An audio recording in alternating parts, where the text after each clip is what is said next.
জনাব সৈয়দ মোহাম্মদ ফজলুল করিম শাহেকে চরমনাই, আপনাকে আমাদের অনুষ্ঠানে স্বাগত জানাই। আপনি আমাদেরকে সময় দিয়েছেন, সেজন্য আমাদের ধন্যবাদ এবং কৃতজ্ঞতা জানাবেন। আসসালামু আলাইকুম। আমিও ধন্যবাদ জ্ঞাপন করছি, শুকরিয়া আদায় করছি। জি, আপনি আমাদের অনুষ্ঠানে আসবেন এই ঘোষণা যখন থেকে আমরা প্রচার করতে শুরু করেছি, তখন অগুন্তি দর্শক আগ্রহ প্রকাশ করেছেন, কেউ কেউ মন্তব্য করেছেন, কেউ কেউ আপনাকেও পরামর্শ দিয়েছেন মানে এই অনুষ্ঠানটি বর্জন করার বা কঠিন প্রশ্নের মুখে আপনাকে পড়তে হবে, সেই জন্য আপনি যাতে এই অনুষ্ঠানটিতে না আসেন। আপনি বর্জন করেননি, সেই জন্য আমাদের ধন্যবাদ জানবেন। কিন্তু আপনার সঙ্গে যৌক্তিক আলোচনা করা যাবে তো? আমরা আপনাদের চিন্তা, দর্শন, রাজনীতি নিয়ে যা কিছু জানতে আমাদের আগ্রহ আছে, দর্শকদের আগ্রহ আছে, তা নিয়ে আমরা প্রশ্ন করতে পারবো তো? অবশ্যই। আপনাকে আপনাকে আপনাকে আপনাকে অনেক ধন্যবাদ। আমি প্রথমেই যে বিষয়টি আপনার সঙ্গে জানতে চাইবো যে আপনাদের সঙ্গে জামায়াতে ইসলামী রাজনৈতিক সমঝোতা, রাজনৈতিক ঐক্য, নির্বাচনী ঐক্য যখন দৃশ্যমান হতে চলেছে, তখন জামায়াতে ইসলামী নিয়ে আপনার 4-5 বছর আগের বক্তব্য সোশ্যাল মাধ্যমে বা ফেসবুকে বিশেষ করে ছড়িয়ে পড়েছে, যেখানে এমনও বক্তব্য আছে ইসলাম ধ্বংস করতে জামায়াতই যথেষ্ট, ক্ষমতায় এলে জামায়াত তাদের আকীদা চাপিয়ে দিতে পারে। এ নিয়েও আপনারা বিভিন্ন সময় আশঙ্কা প্রকাশ করেছেন। আমি দেখেই বলছি যে আপনি বলছেন, কোট করছি, তিন জিনিস অর্থাৎ শিবির, বেয়াদব, তিন জিনিসের নাম শিবির: বেয়াদব, বেআমল এবং উচ্ছৃঙ্খল। এই তিন জিনিসের সমন্বয়ে শিবির হয়। এখন সমঝোতার স্বার্থে আপনারা এই ধরনের পুরনো বক্তব্যগুলিকে প্রত্যাহার করে নেবেন? আসলে জামায়াতে ইসলামের সাথে আপনাদের রাজনীতিটা কোন সুতায় গাঁথা হচ্ছে? যারা মুফতি সৈয়দ ফজলুল করিম। আলহামদুলিল্লাহ, ধন্যবাদ, শুকরিয়া জ্ঞাপন করছি। প্রথমত আমাকে কেউ বর্জন করার জন্য বলে নাই যে আপনি এটা বর্জন করেন। আমার মেসেজ এরকম আমার কাছে আসে। তারপরে যে প্রশ্ন করেছেন যে আমাদের বক্তব্য জামাতের ব্যাপারে, সেই ব্যাপারে এখন আমরা যে অবস্থানে আছি না প্রত্যাখ্যান করছি, রোজাত করছি। দেখেন, জামাতও আমাদের ব্যাপারে অনেক বক্তব্য দিয়েছে। আহলে দেওবন্দের ব্যাপারে, আহলে সুন্নাত ওয়াল জামাতের ব্যাপারে জামাতের অনেক বক্তব্য আছে।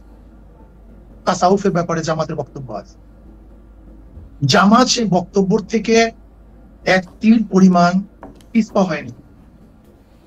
আর আমরাও বিগত দিনে যে বক্তব্য দিয়েছি এবং আমাদের মুরব্বীরা যে বক্তব্য দিয়েছেন, তার থেকে আমরা এক চুল পরিমাণ এখন পর্যন্ত আপনার সাথে কথা বলা পর্যন্ত পিছপা হয়নি। প্রত্যেকের অবস্থানে আছে। এখন প্রশ্ন করতে পারেন এই অবস্থানে থেকে আপনারা তাদের সাথে বক্তব্য কিভাবে দিচ্ছেন, একই স্টেজে আসছেন কিভাবে, প্রশ্ন এখানে। আমি এটার উদাহরণ দিতে চাই। যেমন আমেরিকা ইরানের ব্যাপারে যে সিদ্ধান্ত নিয়েছে, সেই সিদ্ধান্ত থেকে আমেরিকা কোনো অবস্থায় পিছপা হয়নি। আবার ইরান আমেরিকার ব্যাপারে যে বড় শয়তান বলেছে, সেখান থেকেও কিন্তু ইরান কোনো অবস্থাতেই রোজাত করেনি, তার বক্তব্যকে প্রত্যাহার করেনি। কিন্তু তারপর কোন এক কারণে কিন্তু তাদের মধ্যে একটা সমঝোতা হয়েছে, যুদ্ধ বিরতি চুক্তি হয়েছে। ঠিক আমরাও মনে করি প্রত্যেকের অবস্থানে থেকে কোন এক বিষয়ের উপরে আমরা ঐক্যমত হতে পারি। ওকে, ধরে নেন আমরা 28 তারিখে যে সম্মেলন করেছি, সেখানে হিন্দু আসছে, বৌদ্ধ আসছে, খ্রিস্টান আসছে। তার মানে এই নয় যে খ্রিস্টান, বৌদ্ধ, হিন্দুরা তাদের আদর্শ বিসর্জন দিয়ে ইসলাম কবুল করে আমাদের মাঝে আসছে। ব্যাপারটা এরকম না। বরং যিনি বিষয়ের উপরে ঐক্যমত, সেই বিষয়ের উপরে তারা ঐক্যমত পোষণ করার জন্য এসছে। ওকে, ঠিক আমরাও মনে করি জামাত আমাদের ব্যাপারে যে আকীদা বা বিশ্বাস রাখে, যে বক্তব্য তাদের আছে, আমরাও জামাতের ব্যাপারে যে বক্তব্য দিয়েছে এবং যে আকীদা বিশ্বাস রাখি, সে প্রত্যেকের অবস্থানে আছে। ওকে, বাকি আগামী বাংলাদেশকে গড়ার জন্য, এই জাতিকে বাঁচাবার জন্য, ইসলাম দেশ মানবতা রক্ষার জন্য আমরা শুধু জামাত না, আমাদের ঘোষণা ছিল ইসলাম দেশ মানবতা। এই মূল তিন ভিত্তিতে যদি বামপন্থীরাও কেউ জোট করে, অ্যালায়েন্স করে, নির্বাচনের সমঝোতা করে, আমরা তাদের সাথে করতে রাজি। ওকে, এটি পরিষ্কার। অর্থাৎ মানে আপনি খুব চমৎকার করে বলেছেন, অর্থাৎ আমেরিকা এবং ইরান যেরকম মত ভিন্নতা থাকা সত্ত্বেও তাদের মধ্যেকার আলাপ আলোচনা এবং সমঝোতা চলছে, সেমনিভাবে ইসলামী আন্দোলন এবং জামাতে ইসলামী আলোচনায় বসছে বা তাদের পরবর্তী রাজনৈতিক কার্যক্রম এগিয়ে নিচ্ছে। কিন্তু আপনাদের ডিফারেন্সটা ঠিকই আছে, এর থেকে এক চুলো আপনারা সরে আসেন নাই। তারাও নড়ে নাই, আমরাও। ওকে, এখন নিশ্চয়ই দর্শকরা বিবেচনা করবেন। আমরা পরবর্তী প্রসঙ্গে যাই। আমরা যখন অন্য দলের রাজনীতিবিদদের, বিশেষ করে সর্বশেষ আমরা যাদের সাথেই কথা বলেছি, অর্থাৎ এনসিপি বা তাদের সমন্বয়কদের নেতাদের আইন ব্যয় নিয়ে যখন আমরা প্রশ্ন করি, তখন অনেকেই বলেন যে অন্য রাজনৈতিক নেতাদের বা রাজনৈতিক দলগুলিকে আমরা একই প্রশ্ন করি কিনা। তাই আমরা আপনাদেরও এই প্রশ্ন করতে চাই। সবশেষ এই শনিবার আপনারা রাজধানী ঢাকার সোহরাওয়ার্দী উদ্যানে যে বিশাল সমাবেশ করলেন, এ ধরনের আয়োজনের খরচ কিভাবে সংগৃহীত হয়? আপনি বা আপনারা কি নিজেদের ফুল টাইম রাজনীতিবিদ হিসাবে পরিচয় দেন, নাকি আপনারা পেশা হিসাবে কি উল্লেখ করেন? অর্থাৎ আপনাদের আয় রোজগারটা আসলে কিভাবে হয়? জনাব মুফতি ফজল। যেমন ধরেন আমরা একজন দিনদার, আমি একজন মুসলমান। জি। আমার মূল পরিচয় একজন মুসলমান। জি। মুসলমানের কাজ হলো দাওয়াত। কাদের মাঝে দাওয়াত দেবো? ফিজাতিন নাস, গোটা মানবের কাছে দাওয়াত দেওয়া আমাদের দায়িত্ব। এক কথা, যেহেতু মুসলমান, ইসলাম পালন করা আমার দায়িত্ব। ইসলামের মধ্যে যাহা কিছু আছে সবকিছু আমি পালন করবো। নামাজ আছে, রোজা আছে, হজ আছে, জাকাত আছে, কলেমা আছে, ইসলামকে প্রতিষ্ঠিত করার ব্যবস্থা আছে, মানুষকে সেবা করা, অন্যায় মোকাবেলা করা, ন্যায়কে প্রতিষ্ঠিত করা। অর্থাৎ ইসলামের মধ্যে যতগুলি কাজ আছে সমস্ত কাজগুলি আঞ্জাম দেয় একজন মুসলমানের কাজ। সেই হিসাবে আপনি আমাকে মুসলমান বলতে পারেন। মুসলমানদের মধ্যে ব্যবসা আছে, বাণিজ্য আছে। যেমন আমি একজন ব্যবসায়ী, আমার ফাইজান কোম্পানি আছে, আমার নিজে বিক্রি আছে। আমি ব্যবসায় কিছু সময় দিই, আমার সময়কে আমি পাঠ করি, ভাগ করে নিই। আমি আমার পরিবারের জন্য একটা সময় নির্ধারণ করি, আমি ব্যবসার জন্য কিছু সময় নির্ধারণ করি। অধিকাংশ সময় আমাদের দাওয়াতি কাজে ব্যস্ত হয়, দাওয়াতি কাজে থাকি আমরা।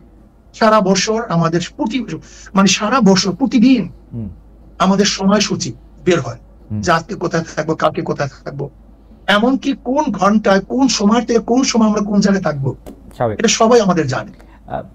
মানে আপনি আমাকে একজন মুসলমান মনে করতে পারেন, আর মুসলমানের যে দায়িত্বগুলি সেই দায়িত্বগুলি পালন করার একজন ব্যক্তি হিসেবে আমাকে চিহ্নিত করতে পারেন। রাজনৈতিক যে দল আপনি আপনারা প্রতিষ্ঠা করেছেন, সেই দল থেকে, সেই দল কি কারো কাছ থেকে চাঁদা নেয়, বা সেই দলের নেওয়া চাঁদা থেকে কি আপনারা কোনো ভাগ পান, বা আপনি কোনো টাকা নেন সেখান থেকে, বা আপনারা কোনো টাকা নেন? এটা তো মারাত্মক প্রশ্ন। দেখেন, আমরা নেই না। আচ্ছা। যেমন এই বছর এই যে সম্মেলন হয়ে গেছে, আমার 1 লক্ষ টাকা দিতে হয়েছে, আমাদের আমিরও 1 লক্ষ টাকা দিতে হয়েছে। নিজের পয়সায় গেছি, নিজের পয়সা আসছে। কিন্তু সম্মেলনে তো অনেকে বলে থাকেন খরচ হয়েছে 50 লক্ষ টাকার মতো। না, 50 লক্ষ, কয়েক কোটি টাকা খরচ হয়েছে, 50 লক্ষ টাকা হবে। আচ্ছা, তো বাকি টাকা? কয়েক কোটি টাকা খরচ হয়েছে। বাকি টাকা সব নিজেরা, প্রত্যেকে আপনারাও যেমন 1 লাখ টাকা করে দিয়েছেন, তেমন যারা এসেছেন তারাও টাকা দিয়েছেন, তাই তো? প্রত্যেকে টাকা দিয়ে এসছে, আবার নিজেরটা খেয়েছে, নিজের পয়সা চলে গেছে। আচ্ছা, এই চাঁদা এবং ইয়ানত, জি, তা আচ্ছা আপনি বলেন তো, মসজিদে যখন আমরা নামাজে যাই, জি, আমাদের সামনে কি আসে? একটা বাক্স নিয়ে আসে, রাইট। এই ব্যাপারে আজ পর্যন্ত কাউকে সমালোচনা করে শুনছেন? করেছে কেউ সমালোচনা, মানে হয়তো মানে অন্যভাবে আর কি। জি, গির্জায় টাকা দেয় না, চ্যারিটিতে টাকা দেয় না, দেয়। জি, এই গোটা দুনিয়ার চ্যারিটি চলে কিভাবে? তাই চলে না। আমাদের প্রশ্ন, কারণ বাংলাদেশে কেউ কিন্তু এই ব্যাপার শোনেন, আপনি যদি আমার থেকে 10 টাকা দেন, আপনি যদি আমাকে 10 টাকা হাতিয়ে দেন, এমনি দেন, আর যদি 10 টাকা আপনার থেকে জোর করে নেই, এই 2 টাকার মধ্যে পার্থক্য আছে। অবশ্যই পার্থক্য আছে। না, পার্থক্য কি এখানে? দাঁড়া হুজুর, আপনি আমার অজ্ঞতা ক্ষমা করবেন। আমি জোর করা দূরে থাক, জোর করা দূরে থাক, আমি এরকম বহু লোককে জানি যারা পীর সাহেব চরমনাইকে টাকা দেওয়ার জন্য কিভাবে টাকা দিবেন, কোন ভাবে আপনাদের একটু দেখা পাবেন, তার জন্য তারা এক ধরনের অনেক আমি কি বলবো, পাগল শব্দটা আমি বলতে চাই না, অনেক অস্থিরতার মধ্যে তারা থাকেন। সুতরাং আপনারা জোর করে নিবেন সেটা আমি বলি নাই। আমি শুধু জানতে চেয়েছি যে এই ভক্তরা বা যারা আপনাদের অনুসারী তারা যে টাকা দেয়, সেইখান থেকে আপনারা কোনো টাকা নেন কিনা, সে পার্টির প্রধান হিসাবে, একটা ব্যক্তিগত দল, জি, যদি কেউ ব্যক্তিগত হাদিয়া দেয় সেটা আমরা গ্রহণ করি। আচ্ছা, কিন্তু মাদ্রাসা, মসজিদ, সংগঠনের জন্য যে চাঁদা তোলা হয়, সেই টাকার মধ্যে আমাদের মধ্যে আসমান জমিন ফরক, বিশাল ওয়াল। ওকে, মানে যে টাকাটা শুধু তাই নয়, যে টাকাটা আপনাদের নামে দেওয়া হয় সেইটা আপনারা নেন, যে টাকাটা মসজিদ না না মাদ্রাসা। না, নামে কোনো আমাদের বাক্স নেই। আচ্ছা যে আমাদেরকে হাদিয়া দেয়, আচ্ছা মোহাব্বত করে দেয়, আচ্ছা। যেমন সন্তান বাবাকে দেয়, হুম হুম ছাত্র উস্তাদকে দেয়, হুম হুম যেটিকে আমরা প্রেজেন্টেশন বলি, তোহফা বলি, হুম। হাদিয়া বলি, এই শব্দগুলি ভিন্ন। অনেকে বলেন, আরেকটা হলো- অনেকে বলেন যে না, আমি এটা পরিষ্কার করছি, অনেকে বলেন যে আপনাদেরকে যে হাদিয়া দেওয়া হয় সেটার কোনো গুণাগুন্তি নাই, সেটা কি একটা বিপুল পরিমাণ টাকা, মানে লাইক আপনারা কি এই টাকাটা কখনো ডিক্লেয়ার করেন, এই টাকাটা কি ট্যাক্সেবল, মানে আপনারা ঘোষণা করেন কখন আপনাদের আয় হিসাবে? না, আমাদের আয় হিসাবে তো আমাদের ঘোষণা করার কিছু নাই। আচ্ছা আমাদের আয় ঘোষণা করার তো ব্যাপার না। ওকে। যদি এইটা ঘোষণা করার প্রয়োজন থাকতো হুম হুম তাহলে আমরা ঘোষণা করতাম। আচ্ছা আমাদের যেরকম আয় আছে সেরকম ব্যয় আছে, ওকে ওকে আমাদের খরচও সেইভাবে আছে। ওকে। এখন আমার প্রশ্ন হলো যে আপনাকে যদি কেউ হাদিয়া দেয় সেটাকে সরকারকে জানাতে হবে কিনা, ধরে নেন অল অফার, বা আপনাকে জানাতে হবে কিনা। ওকে, আমি আমি এই ব্যাপারে পরিষ্কার। আমরা এখানে আরেকটা কথা বলি, এই যে চরমোনাই মাহফিল হয়, জি এই চরমোনাই মাহফিলের সমস্ত খরচ মাহফিলের মাদ্রাসার, হুম সমস্ত আয়ু মাদ্রাসার, হুম ও খরচ এখান থেকে আয়ও আমাদের মাদ্রাসা। আচ্ছা সব মাদ্রাসা, ওকে এখান থেকে আমার আমাদের এক পয়সা কানা করি আমরা নেইও না, বরং কোনো সন্দেহ যদি হয় সেটা মাদ্রাসা আমরা দান করি।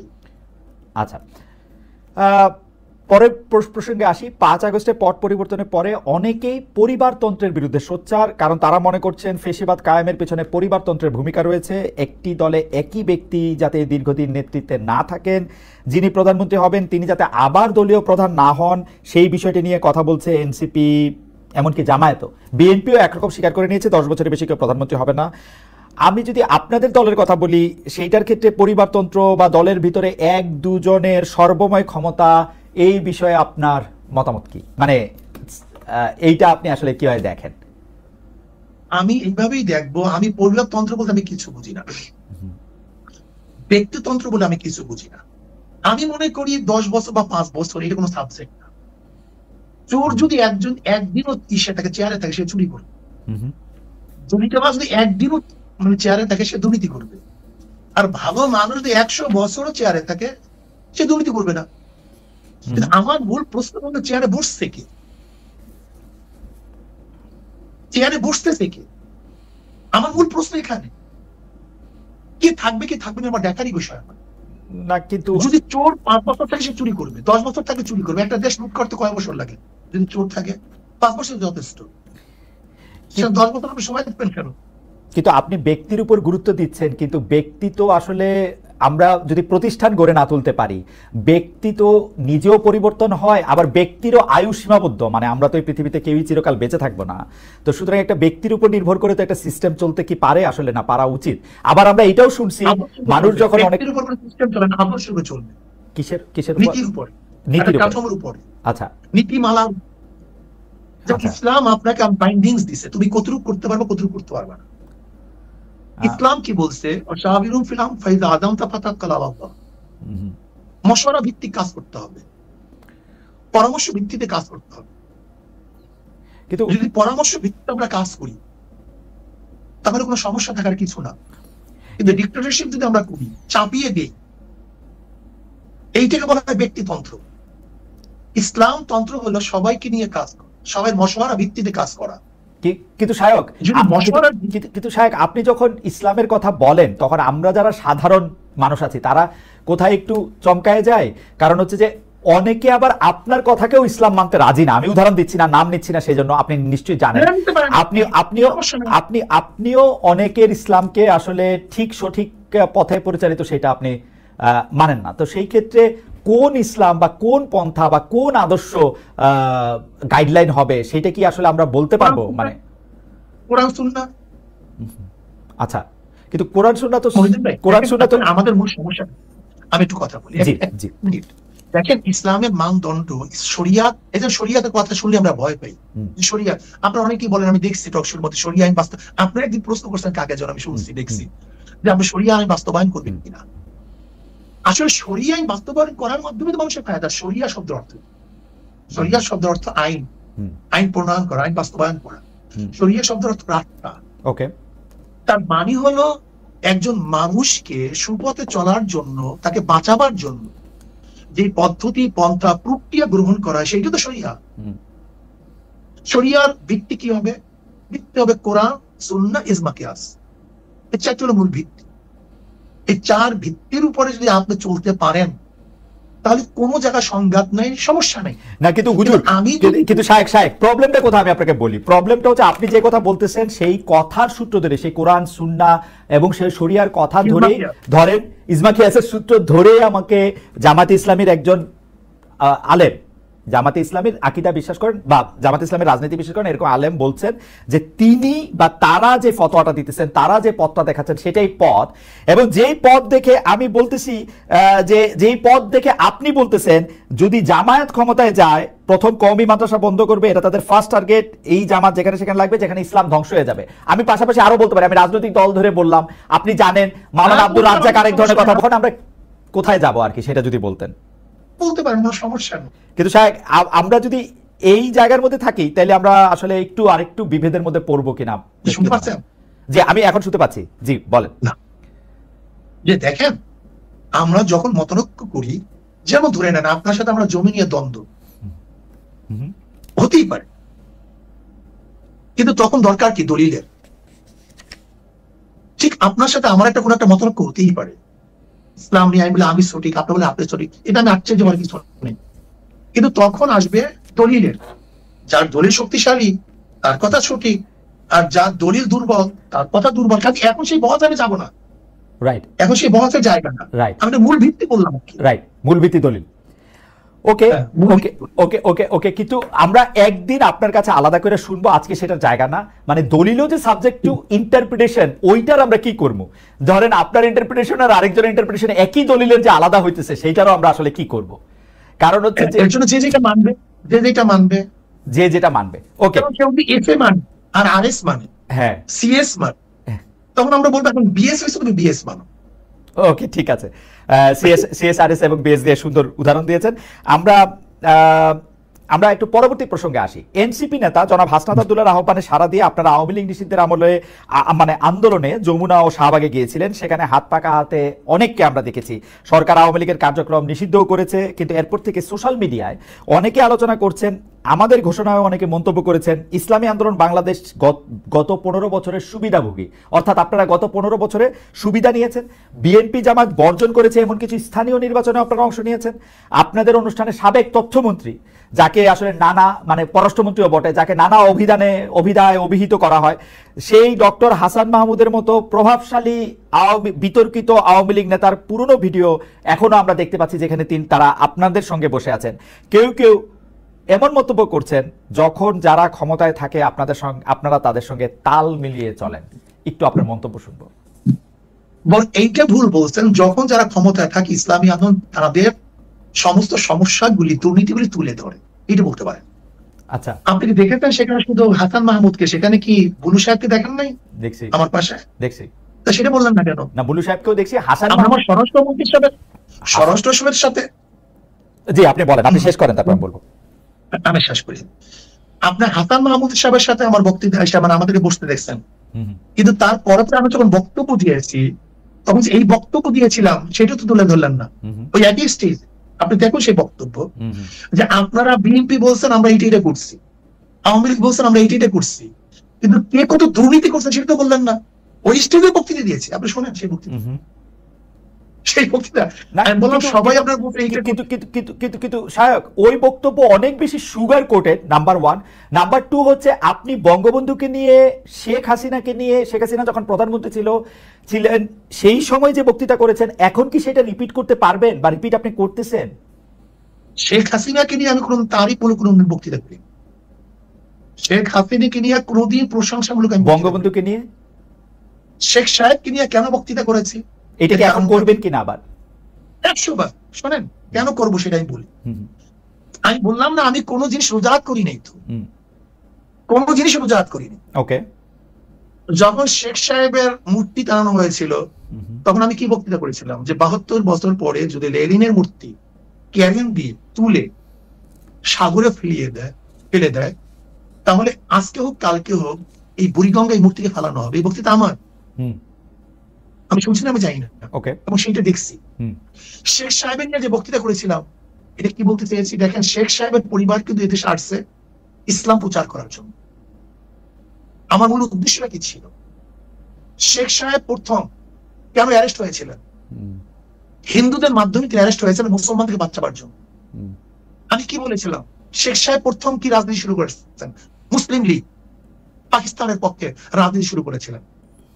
শেখ সাহেব তিনি এইটা করছেন সেইটা করছেন বলছিলাম কেন, নাস্তিকরা শেখ সাহেবকে ধর্মনিরপেক্ষবাদ নাস্তিক পন্থী বানাবার চেষ্টা করছিল। আমি আওয়ামী লীগকে তখন স্মরণ করে দিতে চাই, মূল ভুলবেন না, এদের পরিবার ছিল ইসলামের দাওয়াতে, কিন্তু সেখান থেকে ভেঙে যদি তারা নাস্তিকতা ধর্মনিরপেক্ষ চাপিয়ে দেয়, তার মানে নিজের সাথে সে আত্মঘাতী করছে। ওই সময় শেখ হাসিনাকেও আপনি তারিফ করেছিলেন ওই একই বক্তব্যে, আপনি একই লাইনে বলেছিলেন যে শেখ হাসিনাও সেই বাবারই উত্তরাধিকার, আমার যদ্দূর মনে পড়ে, আমি একটু আগে শুনেছি, এবং তিনিও একই রকম ভালো মুসলমান, তিনি ভালো কাজ করেছেন। আমি বলছি সেই পরিবারে, ওকে, আমি তার পরিবারকে ইঙ্গিত করে তাকে সজাগ করতে চেয়েছি যে আপনার বাবা দাদি দেখলে মুসলমান, তারা পীর ছিলেন, তারা দাওয়াত দিয়ে এসছেন, আপনি ইসলামের খেলাফ, ইসলামের বিরোধী কোনো কাজ করতে পারেন না। যেরকম কোন ছেলেকে কেউ যদি সতর্ক করায় তখন তার বাপ দাদার কথা বলে, তোমার বাবা এরকম ছিল, দাদা এরকম ছিল, ওকে, তুমি এই কাজ করতে পারো না। আমার এটি উদ্দেশ্য ছিল। কিন্তু সাহেব, আপনি correct me if I am রং, আপনি কি ওই সময় সাবেক প্রধানমন্ত্রী সরকারের শেখ হাসিনার বা শেখ হাসিনা সরকারের এই 3টা খারাপ নির্বাচন, সীমাহীন দুর্নীতি, এগুলি নিয়ে আসলে কোনো এরকম একটা অবস্থান নিয়েছিলেন যেটা আপনার শক্তি দিয়ে আপনি আসলে নিতে পারতেন? আজকে আপনারা যে অবস্থা দেখেন, বক্তব্য নাই, এমন কোনো বক্তব্য নাই যে বক্তব্যে শেখ হাসিনার এবং তার 14 গোষ্ঠী এই মন্ত্রী পরিষদের আওয়ামী লীগের দুর্নীতি তুলে ধরি নাই, এমন কোনো বক্তব্য সময় ছিল। আমার একটা রিডিং হইলো আপনারা সেই সময় প্রধান শত্রু হিসেবে গণ্য করতেন হচ্ছে জামায়াতে ইসলামীকে, তারপরে আওয়ামী লীগের মন্ত্রীদের কিছু দুর্নীতির কথা আপনি বলতেন, কিন্তু বাংলাদেশের যে মানুষের উন্নয়ন, বাংলাদেশের মানুষের সুবিধা, সেগুলির কথাও বলতেন। তার ফলে সরকার, মানে সেই সময়কার সরকার একরকম খুশি হতো পীর সাহেব চরমনায়ের উপর বা শায়েকে চরমনায়ের উপর, যে তারা আসলে আমাদের পক্ষেই থাকছেন, মানে আমার রিডিং আর কি ওই সময়কার ব্যাপারে। না, সেই রিডিংটা কেন আপনার মধ্যে অনুভূতি কেন হয়েছিল? কারণ আপনারা জামায়াতের খুব সমালোচনা করছেন, তারপরে হচ্ছে সরকার প্রধানের সমালোচনা আপনারা সরাসরি করতেছেন না, 2-1 মন্ত্রী বা 2-1টা ঘটনার কথা বলে বলতেছেন। আমার মনে হয় আপনার কাছে এটা দৃষ্টিগোচর হয়নি, আমার মনে হয়। আচ্ছা ঠিক আছে, আমি আবার চেক করব না, কিন্তু একটা বক্তব্য, জি, আমি পল্টনে ওই স্যার আপনার সারওয়ার দিতে বলেছিলাম যে শেখ হাসিনা, আপনি শুনি না সে বক্তব্য? জি, আমি শুধু একটা এরকম 50টা বক্তব্য দিতে পারবো। জি, শেখ হাসিনা আপনাকে ভারত বাঁচাতে পারবে না, আপনাকে বাঁচাতে পারবে না, আপনাকে পুলিশ মিলিটারি আপনাকে বাঁচাতে পারবে না, আপনাকে ভারতে অবশ্যই ভাবতে হবে। সে বক্তৃতা শুনিয়ে না, আপনি অনেক আগের বক্তৃতা। আচ্ছা ঠিক আছে, আপনি যদি বলে থাকেন সেটা আপনার, মানে শেখ হাসিনার দুর্নীতি বা শেখ হাসিনা এইরকম খারাপ 3টা নির্বাচন দিয়েছে, এটা যদি আপনি বলে থাকেন সেটা ঠিক আছে। আমার দর্শকরাও নিশ্চয়ই শুনেছেন, শুনবেন, আমিও শুনেছি সরকারের প্রতি আপনার সমালোচনা ছিল, কিন্তু সেইটা ছিল হচ্ছে 2 বা 3 নাম্বারে সরকার প্রধানের প্রতি, সরকারের প্রধানের প্রতি আপনি মাননীয় সাহেব, সরকার প্রধানের প্রতি ইউ আর সফট, সরকার প্রধানের প্রতি। না না, ভুল, এটা ভুল, এই মেসেজ আপনার কাছে সম্পূর্ণ ভুল। আচ্ছা ঠিক আছে, ঠিক আছে, সম্পূর্ণ ভুল। আচ্ছা আমি পরবর্তী প্রশ্নে আসি। সরকার প্রধানের ব্যাপারে আমি যে মন্তব্য করেছি এরকম বক্তব্য আজ পর্যন্ত কেউ দেয়নি। আচ্ছা আমি একটু পরবর্তী প্রসঙ্গে আসি। সেইটা হচ্ছে যে এই শনিবার সোহরাওয়ার্দী উদ্যানে আপনাদের যে মহাসমাবেশ মঞ্চে জামাতের একাধিক নেতাকে আমরা দেখলাম, এনসিপির অন্যতম শীর্ষ নেতা আক্তার সাহেবকে দেখলাম, গণ অধিকারের নুরুল হক নূর সাহেবকে দেখলাম, কিন্তু বিএনপির কেউ সেখানে ছিলেন না। বিএনপিকে কি আপনারা দাওয়াত দেন নাই? আপনারা বিএনপি বিরোধী একটা বড় জোট করতে চাইছেন, এটাই কি আপনাদের উদ্দেশ্য? না, আমরা পিআর সিস্টেম নির্বাচন চাই। আচ্ছা, যেহেতু বিএনপি পিআর সিস্টেম চায় না, ওকে, আমাদের মূল বক্তব্য ছিল 3টা: সংস্কার, বিচার, পিআর সিস্টেম নির্বাচন। ওকে, কাজে যেহেতু এই পিআর সিস্টেমে নির্বাচনে যারা ঐক্য, আমরা তাদেরকে দাওয়াত দিয়েছি। বিএনপি যদি ঐক্য ছিল না, যখন দাওয়াত দিইনি, বিএনপি যদি আগে বলে আমরাও পিআর বিশ্বাসী, আমরা তাদেরকে দাওয়াত দেবো ভবিষ্যতে, সমস্যা নেই। আমাদের দর্শকদের উদ্দেশ্যে আপনারা ভবিষ্যৎ দাওয়াত দেবেন, ঠিক আছে, আমাদের দর্শকদের উদ্দেশ্যে আর আমার বোঝার জন্য একটু পিআর সিস্টেমে নির্বাচন কি আপনারা এখনকার সংসদে যেটি আছে বা পরবর্তী সংসদ নির্বাচনও তাই চাচ্ছেন, নাকি সেটা শুধু উচ্চ কক্ষের জন্য, আপার হাউসের জন্য? পিআর আমরা সিস্টেম সব জায়গাতে।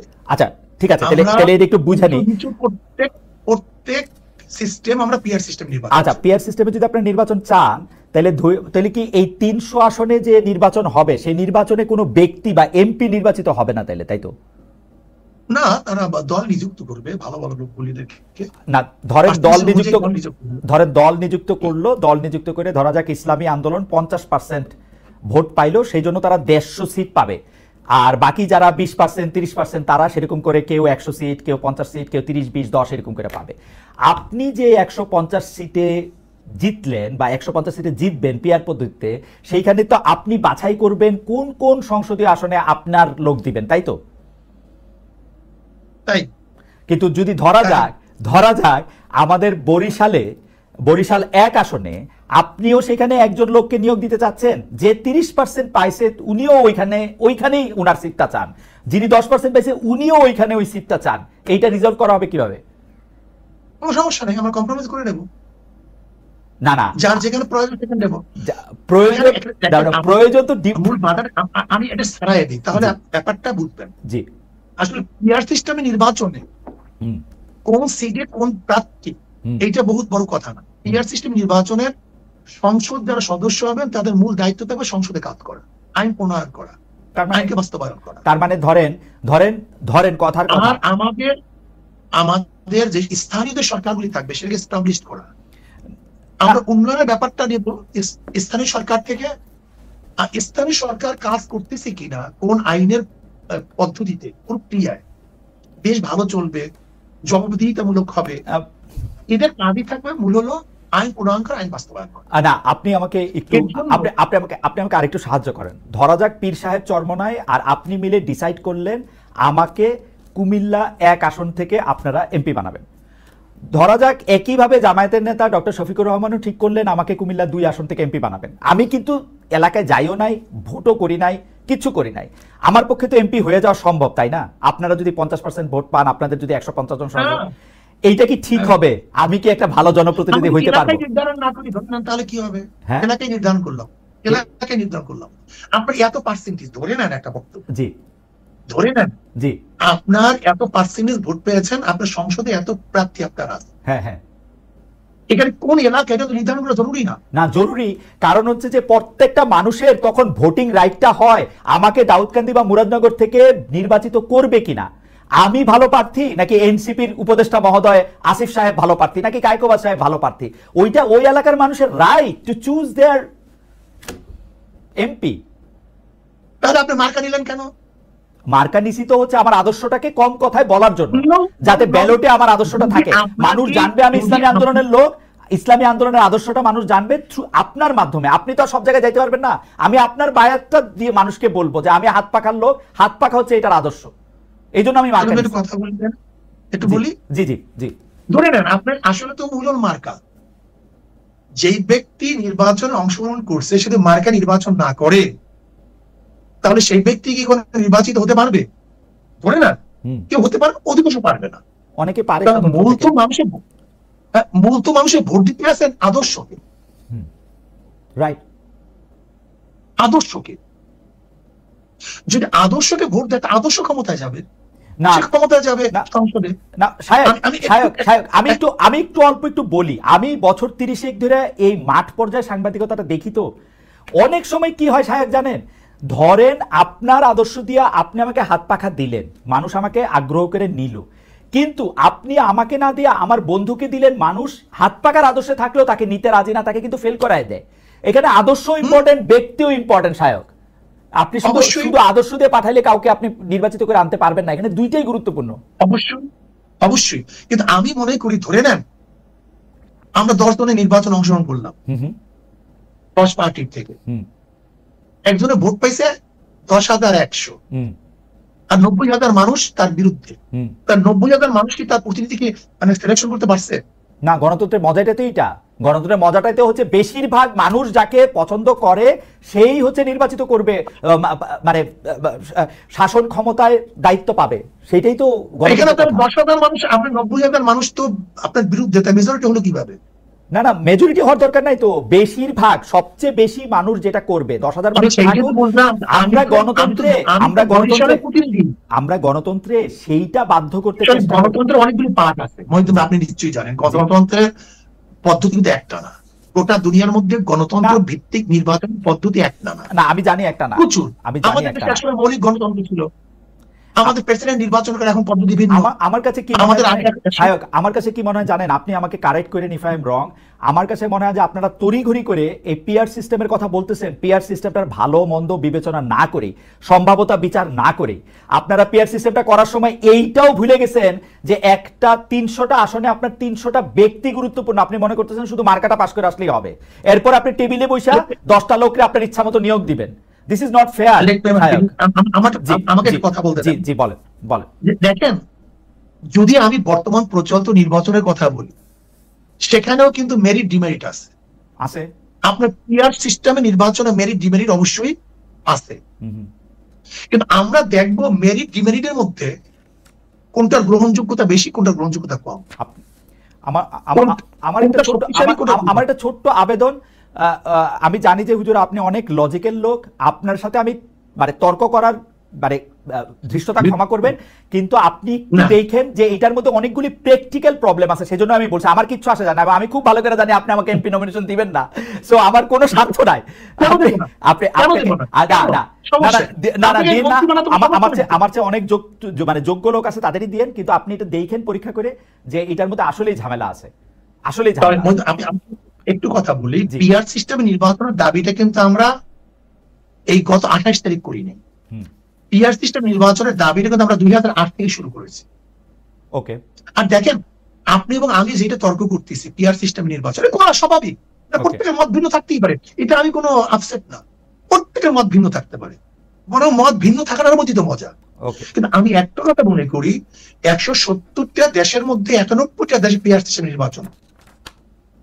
দেখেন আমাদের দেশে প্রেক্ষাপট, এখানে নমিনেশন মানে এখানে চোর ডাকাত বদমাশরা সে নির্বাচিত হয়, এখানে আমরা নির্বাচনে ইনভেস্ট করি না। হুজুর আমি আপনার সাথে একদম একমত, কিন্তু আপনি একটু পরীক্ষা করে দেখবেন এই 170টা দেশের মধ্যে যে 91টা দেশের পিআর সিস্টেমে ইলেকশন হয়, সে তারা পিআর সিস্টেমে ইলেক্টেড বডিটা পার্লামেন্টারি প্রসেসের কিনা, তা হয়তো না প্রেসিডেন্টের ক্ষেত্রে। যেমন আমি জার্মানির কথা বলি, জার্মানির পিআর সিস্টেম কিন্তু পিআর সিস্টেম হলো এটা অসম্ভব জটিল, আমি একদিন আপনার সাথে এটা নিয়ে আলোচনা করব না, এটা পিআর সিস্টেম আসলে কিরকম।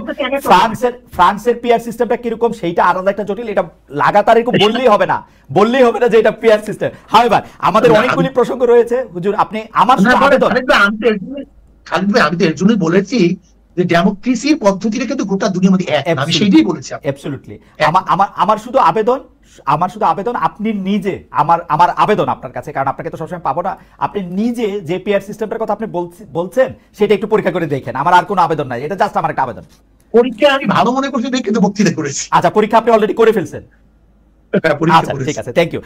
আমরা আসছি পরবর্তী প্রসঙ্গে, সেটি হচ্ছে যে আমরা দর্শকদের কাছে জানতে চেয়েছিলাম যে সংস্কার ছাড়া জাতীয় নির্বাচন হলে তা বর্জনও করতে পারে এনসিপি, বলছেন দলটির সদস্য সচিব আক্তার হোসেন। দর্শক এই অবস্থানকে আপনারা, প্রিয় দর্শক এই অবস্থানকে আপনারা সমর্থন করেন কিনা? শতকরা 77% দর্শক এই অবস্থানকে সমর্থন করছেন, শতকরা 23% দর্শক এই অবস্থানকে সমর্থন করছেন না, 54,000 দর্শক এখানে ভোট দিয়েছেন। আমরা শায়েখে চরমনায় আছেন আমাদের সঙ্গে সৈয়দ মোহাম্মদ সুলতান করিম। সৈয়দ মোহাম্মদ সুলতান করিমকে প্রশ্নটা আবার একটু না, আমি প্রশ্ন করি না, আমি শুধু জরিপটা পড়ে শুনিয়েছি। জরিপের মধ্যে নির্বাচন বর্জন করা হলে 77% মনে করছে যে হ্যাঁ আক্তার সাহেবের কথা ঠিক, 23% মনে করছেন ঠিক না, 54,000 ভোট দিয়েছেন। আমি প্রশ্নটা করি, প্রশ্নটা হচ্ছে শায়েখে চরমনায়, আমাদের প্রশ্ন হচ্ছে গত জানুয়ারি মাসে জামায়াতের আমির যখন আপনাদের আমিরের সঙ্গে দেখা করেছেন, আপনিও সেখানে উপস্থিত ছিলেন, এর কয়েকদিনের মধ্যে বিএনপির মহাসচিব মির্জা ফখরুল ইসলাম আলমগীরও আপনাদের সঙ্গে দেখা করেছেন। তখন আপনাদের সঙ্গে বিএনপি 10টি মোটের উপর 10টি বিষয়ে একমত হয়েছিল এমন প্রতিবেদন আমরা পত্রপত্রিকায় দেখেছি, কিছুটা আপনাদের মুখে বা বিএনপির মুখেও শুনেছি। এর মধ্যে ছিল ফেসিবাদ বিরোধী শক্তিগুলি একে অপরের বিরুদ্ধে আঘাত করে কথা বলবে না, কিন্তু আপনার সাম্প্রতিক অনেক বক্তব্যে বিএনপির কঠোর সমালোচনা মানে নিন্দা মন্দ আমরা দেখতে পাচ্ছি। বিএনপির বিরুদ্ধে চাঁদাবাজির অভিযোগ আনছেন, আমি কিন্তু বিএনপির বিরুদ্ধে চাঁদাবাজির অভিযোগে সাফাই গাইছি না, আমি বলছি আপনি অভিযোগ আনছেন, মানে বিএনপি চাঁদাবাজি করতেও পারে, বিএনপির দলীয় কোন্দল নিয়েও আপনি খোঁচা দিচ্ছেন। আপনি বলছেন বিএনপির হাতে দেশ নিরাপদ নয়, জিয়াউর রহমানের আদর্শ দেশের মানুষ দেখতে চায় না, আপনি এটাও বলেছেন। বিএনপির প্রতি আপনারা হঠাৎ ক্ষিপ্ত হলেন কেন শায়েখে চরমনায়? না, দেখেন, বিএনপির উপরে আমি ক্ষিপ্ত হইনি, জনগণ ক্ষিপ্ত হয়েছে। আমি যেহেতু জনগণের মুখপাত্র হিসেবে সেটা ব্যক্ত করি। দেখেন, আচ্ছা, আসলে মূল প্রবলেমটা কোথায়? আমরা একই সাথে আন্দোলন করেছিলাম দেশকে গড়ার জন্য, মানুষকে শান্তি দেওয়ার জন্য, মুক্তি দেওয়ার জন্য। জিয়াউর রহমান সাহেবের আদর্শ নিয়ে তারা বক্তব্য দেয়, জিয়াউর রহমান সাহেব এই ছিলেন সেই ছিলেন, সেদিকে একজন বক্তব্য শুনলাম। আমি বলেছি জিয়াউর রহমান সাহেবের আদর্শ নিয়ে বক্তৃতা দেন, আর আপনারা যদি এই কাজ করেন তাহলে জিয়াউর রহমান আদর্শ কেউ মানবে? কথা ঠিক না? আমরা খুনের বিরুদ্ধে আন্দোলন করেছি, আপনারা নিজেরা যদি খুন করেন তাহলে আপনাদের বক্তব্য কেউ শুনবে? আপনারা চাঁদার বিরুদ্ধে আন্দোলন করেছে, এখন আপনারা যদি চাঁদা তুলেন তাহলে আপনাদের কেউ ক্ষমতায় নিবে? দেখেন, আমাদের মূল কাজটা কি? রাজনীতি কেন করি খালিদ ভাই? রাজনীতি করে মানুষকে শান্তি দেওয়ার জন্য, মুক্তি দেওয়ার জন্য, মানুষের অধিকারকে প্রতিষ্ঠিত করার জন্য। কে কিসের জন্য করে জানি না, আমি তো এর জন্য। আমি চাই মানুষ জুলুম, নির্যাতন, অপহরণ, ধর্ষণ, সে আয়নাগরে বাংলাদেশে আর দ্বিতীয়বার তৈরি না হোক, নির্বাচনে মানুষ হত্যা না হোক। আমার মা, আজকে আপনি খবর দেন, আজকে চাঁদা নেওয়া দেওয়ার কারণে স্বামীকে বেধড়ক ভাবে মেরে তার সামনে তার স্ত্রীকে ধর্ষণ করেছে। আজকের খবর, বিএনপি লোকজন করেছে, আজকের খবর দেখেন আপনি। না, তাহলে আপনি কি বলবেন? এটা তো বিএনপির লোকজন বলতে এটা তো আর বিএনপির দলীয় অবস্থা নিশ্চয়ই না। আজকে যদি আপনার চরমনাইয়ের এত ভক্ত, এর মধ্যে কেউ একজন যদি কোন একটা দুষ্কর্মে নিয়োজিত হন, সেটার জন্য তার মুফতি সৈয়দ ফজলুল করিমকে আসলে দোষ দেওয়া যাবে না। মানে আমি সাধারণভাবে বলবেন চরমনাই ভক্তরা করছে, এটা তো ফেরানো যাবে না। হ্যাঁ, চরমনাই ওনারা করছে, এটা তো ফেরানো যাবে না। না, চরমনাইয়ের ওরা করছে সেটা বলা যাবে, কিন্তু এটার জন্য নাম্বার দুই খালিদ ভাই, এখানে আমি একটা কনসেপ্ট আমি ক্লিয়ার না করলে হবে না, কনসেপ্ট একেবারে ক্লিয়ার করতে হবে। আমাকে একজন বলেছেন যে হুজুর তারা তো এরকম করতেছে, এটা করতেছে, তারা প্রতিবাদ করতেছে, শাস্তি দিতে আছে। আমি বললাম, দেখো, কয়লার কোন অংশ তুমি পরিষ্কার করলে সে পরিষ্কার হবে? তাদের সিস্টেমটাই তো চাঁদাবাজি।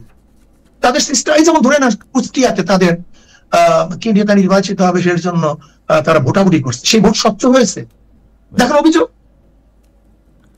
আমার প্রশ্ন হল, এই রাজনীতি করি দেশকে মুক্তি করার জন্য, কিন্তু আমার এই কথাগুলো এখন বর্তমান মানুষ বুঝবে না। আপনি হয়তো বুঝবেন কি, আমি জানি না, আমার অভ্যস্ত না, আমার এই নীতিবাক্য কেউ শুনবে না। শায়ক, আপনার কথা কিন্তু শত শত লোকে শোনে, কোটি কোটি লোকে শোনে, এবং শুনে যে আমি মাঝে মাঝে চমৎকৃত হই যে আপনি এইভাবে কথা কিভাবে বলেন। তারপরেও মানে আমার একটু কৌতূহল, আমি আপনাকে দুইটা আপনার উদ্ধৃতি শোনাই। আপনার উদ্ধৃতি শোনাই, আপনার উদ্ধৃতিগুলি মজার বেশি। আপনি বলতেছেন জামায়াত লাগছে আলিয়া মাদ্রাসার মধ্যে, আলিয়া শেষ। জামায়াত লাগছে ইত্তেহাদুল উম্মার মধ্যে, সেটাও শেষ। জামায়াত লাগছে বিএনপির মধ্যে, বিএনপি শেষ। জামায়াতের বিষ যেখানে লাগবে সেটা ধ্বংস হয়ে যাবে। আরেকটাতে আপনি বলতেছেন কোন দেশ যদি কমিউনিস্টরা দখল করে নেয় সেখানেও একদিন ইসলাম আসতে পারে, কিন্তু আল্লাহ করুক কোন দেশ যদি আল্লাহ না করুক হবে মনে হয়, কোন দেশ যদি জামায়াত দখল করে ফেলে কিয়ামতের আগ পর্যন্ত আর কোনোদিন ইসলাম আসবে না। আপনি এরকম বলতেছেন এবং আপনার বলার মধ্যে এক ধরনের কনভিকশন থাকে, যুক্তি থাকে, শক্তি থাকে। তারপরেও আপনি সবার সঙ্গে আপনি বসতে পারতেছেন, সবার সঙ্গে আপনার এক ধরনের ভালো সম্পর্ক থাকতেছে। এইটার মানে হিসাবটা কি? মানে আপনি মন থেকে বলেন না নাকি? মানে এটা মন থেকে বলি, আমি তো মন থেকেই বলি, এবং এটা আমার বিশ্বাস। কিন্তু এই কথাগুলি হলো আদর্শ এবং নীতি, তাদের আদর্শ নীতির বাস্তবায়ন, আচ্ছা, তাদের আইনের বাস্তবায়ন হয়। কিন্তু আমরা বলতে চাই যে আমরা কোন এক জায়গায় যে ঐক্যতা, যেমন আমি উদাহরণ দিয়েছি, এই ব্যাপারগুলো তো আপনাকে আগেই বলেছি, যেরকম ধরে নেন হিন্দু, বৌদ্ধ, খ্রিস্টানরা আমাদের স্টেজে আসছে, তার মানে তার মৃত আদর্শ বিসর্জন দিয়ে নয়, কোন এক জায়গায় ঐক্যমত হয়েছে। আচ্ছা, আমি কিন্তু আমার কোন বক্তৃতা থেকে এখন পর্যন্ত এক চুল পরিমাণ নড়ি নেই। আচ্ছা, আমি তো এই কথা আগেই বলেছি। এবং এই কথা যদি আপনি বলেন যে আপনি অমুক, হ্যাঁ, যদি জামাতের অবস্থান থেকে জামাতের ব্যাপারে আমরা যেই ব্যাপারে তাদের উপর অভিযোগগুলো আমাদের মুরব্বীরা করেছেন, তাকে যদি ফেরত আসে, আমি সাথে সাথে আমার বক্তব্যকে অনুযায়ী করবো। তারা যদি তাদের জায়গা থেকে ফেরত আসে তাহলে তো আপনার বক্তব্য থেকে আপনি ফেরত আসবেন কেন? আপনার বক্তব্য তো তখন আরো প্রতিষ্ঠিত হইল যে আপনি যেটা রোগ চিহ্নিত করছিলেন সেই রোগ থেকে তারা মুক্তি পাইছে, সেই রোগ থেকে তারা মুক্তি পাইছে। সেটাও তো আমি তো অন্য মানুষ। শোন খালিদ ভাই, আমি কি চাই জানেন? আমার আব্বাজান আমাদের কি শিক্ষা দিয়েছেন? আব্বাজান স্পষ্ট লক্ষ লক্ষ মানুষের সামনে বলতেন, আমার কোনো যদি ভুল হয় তোমরা ধরিয়ে দিবা, যদি আমার ভুল ধরিয়ে দেওয়ার পর আমি না শুধরাই, তার মনে আমি গুমরাহ হয়ে গেছি, আমার থেকে চলে যাও, তোমাদের জন্য অধিক হয়ে যাবে। ভাই, আমরা আমাদের দোষকে লুকাতে চাই না তো। আচ্ছা আপনি আমার দোষ বলতে পারেন, আচ্ছা ঠিক আছে, আমার দোষ বললে আমি মাপ চাবো, এটা কোনো আশ্চর্যের কিছু নাই তো। না আপনার কারণ নবী আলাইহিস সালাম বলেছেন কুল্লুকুম ফাত্তাউন, না, আচ্ছা, সবাই গুনাহগার, আমরা আচ্ছা, করতে পারি। আচ্ছা দোষের কথা, আপনার দোষ ধরার যোগ্যতা আমার নাই, কিন্তু আমি একটু পিয়ার নিয়ে জাস্ট একটা লাইন বলতে চাই। অনেকেই বলে থাকেন মানে দুইটা অভিযোগ। একটা অভিযোগ হচ্ছে, যেহেতু আপনারা এমনিতে যদি স্বাভাবিকভাবে জাতীয় সংসদ নির্বাচনে আপনারা অংশগ্রহণ করেন বৈদ্যমান ব্যবস্থায়, তাইলে যেটা দেখা যাবে যে আপনারা আসলে কোনো আসনে জিতবেন না। আমার কথা না, কিন্তু এটা কেউ কেউ বলতেছে, সেই জন্য আপনারা পিয়ার ব্যবস্থা প্রচলন করতে চাচ্ছেন। আর দুই হচ্ছে, আপনারা এই সম্মেলনের মধ্যে একটা অনুঘটক বা মধ্যবর্তী প্রক্রিয়া করে মহাসমাবেশ করে সবগুলি দলকে একসাথে নিতে চাচ্ছেন। কারণ হচ্ছে আপনারা আসলে বিএনপির সাথে এক ধরনের বার্গেনিং পয়েন্টে যেতে চান। আপনাদেরকে যদি 2, 3 থেকে 5টি আসন আপনাদেরকে বলা হয় যে এগুলি দেওয়া হবে, বিএনপি ছেড়ে দিবে, তাহলে আপনারা আবার বিএনপির হয়ে কথা বলবেন। পিআর সিস্টেমকে আসলে আপনারা আসন পাবেন না বলে, বা বিএনপির সাথে আপনাদের এটা কি আপনি একটু বলবেন কিনা, যে আমরা কি এরকম দেখবো কিনা বিএনপি বললো 5টি আসনে? জি, আমরা যদি মনে করি পিআর যারা চায় না, জি, তারা কালো টাকা ব্যবহার করতে না পারলে আসন পাবে না, এই ভয়তেও তো তারা পিআর না চাইতে পারে। ওকে, এরকম বক্তব্য আছে।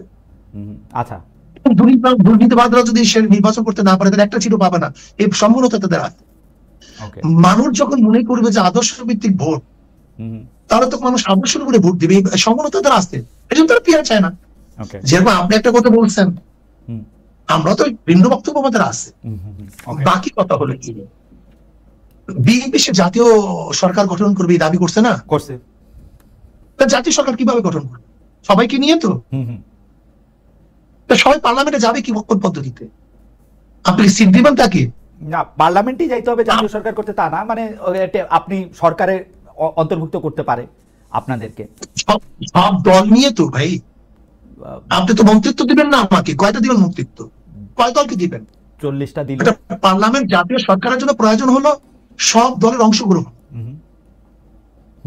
যদি পিআর সিস্টেম নির্বাচন করেন, তাহলে সব মানুষ সেখানে যেতে পারবে, সব মতের মানুষ যেতে পারবে।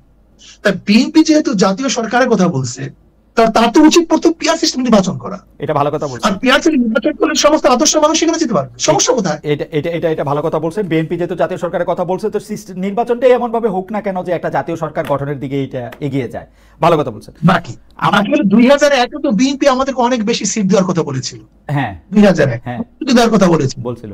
আর আপনাকে 2001 যদি সিট দেওয়ার কথা বলে 10টা বা 15টা, আর আজকে 2025 এসে বা 26 নির্বাচনে মাত্র 5টা জিনিস শুনলাম, আমরা অনেক বেশি। ইসলামী আন্দোলন বাংলাদেশ, আমি বলছি তো যে ইসলামী আন্দোলন বাংলাদেশের আসল চিন্তা আদর্শ নিয়ে আসলে আমাদের অনেকের গবেষণা নেই। ওকে, আমরা ক্ষমতার পূজারি না। ঠিক আছে, আমি একটু আমি একটা কথা বলি, এই কথাটা বলতেই হবে আমাকে। ইসলামী আন্দোলনকে যদি আজকে ক্ষমতাও দিয়ে দেন, আজকে ক্ষমতায় দিলেন, প্রাইম মিনিস্টার বানালেন, আর যদি বলেন নীতি আদর্শ বিসর্জন দিতে হবে, ইসলামী আন্দোলন বাংলাদেশ ক্ষমতাকে প্রত্যাখ্যান করবে, নীতি আদর্শ প্রত্যাখ্যান করবে না। ওকে, আমি এই জায়গায় ক্ষমতার পাগল, এই জায়গায় আমি কথা বলতে চাইতেছি যে অন্তর্বর্তী সরকারের সময়ে যে সংস্কারের উদ্যোগ নেওয়া হয়েছে, সেই সংস্কারের সাথে আপনারা অন্তর্বর্তী সরকারের সঙ্গে কাজ করছেন, নিজেদের পরামর্শ দিচ্ছেন, ফেসিবাদ মুক্ত একটা গণতন্ত্র নিশ্চিত করার বিষয় এখানে আছে। 10-15 বছর ধরেই আপনারা নিরপেক্ষ সরকারের অধীনে নির্বাচন হোক, এই প্রসঙ্গে আপনারা নানা ফরম্যাটে নানাভাবে কথা বলছেন। তো ধরা যাক একটা নিরপেক্ষ নির্বাচন হইল, ইসলামী শাসন আন্দোলন যদি নির্বাচনে ক্ষমতায় যেতে পারে, তাইলে কি আপনারা শরিয়া চালু করবেন কিনা, যেটি আমাদের প্রথম আলোচনা করেছিলেন? এবং একেবারে কোনো ধুমরুজাল নাই, কোন এর মধ্যে লুকোচুরি বলতে কিছু নেই, শরিয়া আইন বাস্তবায়ন করব। তার মানে তো বাস্তবায়নের মাধ্যমে তার মানে একটা খেলাফত সৃষ্টি চালু হবে, তাই তো? শরিয়া আইন বাস্তবায়নের মাধ্যমে এদেশের মানুষ মুক্তি পাবে। ওকে, হিন্দুরা তাদের অধিকার প্রতিষ্ঠা করতে পারবে। ওকে, তাহলে সংখ্যালঘুরা তারা ভালো মতো বসবাস করতে পারবে। মহিলারা তাদের ইজ্জত আবরু, তাদের ন্যায্য অধিকার প্রতিষ্ঠিত হবে। প্রত্যেকের গরিবের অধিকার ফিরিয়ে দেওয়া হবে। প্রত্যেকের সংখ্যালঘু নিরীহ গোষ্ঠী সবের অধিকারকে বাস্তবায়ন করার শরিয়া আইনের প্রয়োজন। ওকে, তাহলে খেলাফত চালু হবে, তাই তো? শরিয়া আইন এর মধ্যে ব্যাপকতা অনেক বেশি। ইসলামী আইন, ইসলামী ল। তখন কি আর খলিফা নির্বাচনের ব্যবস্থা থাকবে, নাকি খলিফা বায়াতের মাধ্যমে একজন থেকে? খলিফা তো শোনেন, খলিফা যে কাজটা করে তার নাম খেলাফত। যেমন খুতবা জিনিসটা কি? খতিব যে কাজটা করে তার নাম খতিব যেটা বলে সেটা খুতবা। আমি বুঝতে পারছি, এটা নাম মানে খলিফা খতিব ছাড়া খুতবা হয় না। খলিফা কি তখন নির্বাচিত হবে নাকি খলিফা মানে খলিফা তো নির্বাচিত হয়ে গেছে, খলিফাতে নির্বাচিত হওয়ার আগে খেলাফত হয় না, আগে নেতা নির্বাচিত হওয়ার পরে খেলাফত হয়। মানে সেটা তো আসলে ঠিক কিন্তু আপনি জাহিল বিল আপনি খলিফা। মানে সেটা কি নির্বাচন নাকি সিলেকশন? কারণ হচ্ছে আমরা ইসলামের যে প্রথম নির্বাচন, আমরা ইসলামের 4 খলিফা 4 ধরনের নির্বাচিত হয়েছে। কার দ্বারা নির্বাচিত হয়েছে? 4 ধরনের নির্বাচিত হয়েছে, 4 ভাবে, 4 ধরনের, হ্যাঁ 4 ধরনের নির্বাচিত হয়েছে। রাইট। আমরা যেই পদ একভাবে নির্বাচিত, যেইভাবে নির্বাচিত এখন হচ্ছি, আপনারা গণতান্ত্রিক জনগণ নির্বাচন করলে, হ্যাঁ আপনারা গণতান্ত্রিক প্রক্রিয়া নির্বাচিত হইলেন, তারপরে শাসন ব্যবস্থাটা কিরকম হবে? শোনেন, গণতন্ত্র এক জিনিস, নির্বাচন ভিন্ন জিনিস। খালিদ ভাই, গণতন্ত্র নির্বাচন আরেক জিনিস, নির্বাচন ভিন্ন জিনিস। নির্বাচন হল নেতা নির্বাচনের পদ্ধতি। সমাজতন্ত্রবাদীরা নির্বাচন করে না, করে। তাদের আদর্শ কি? সমাজতন্ত্র। গণতন্ত্র সমাজতন্ত্র কি এক জিনিস?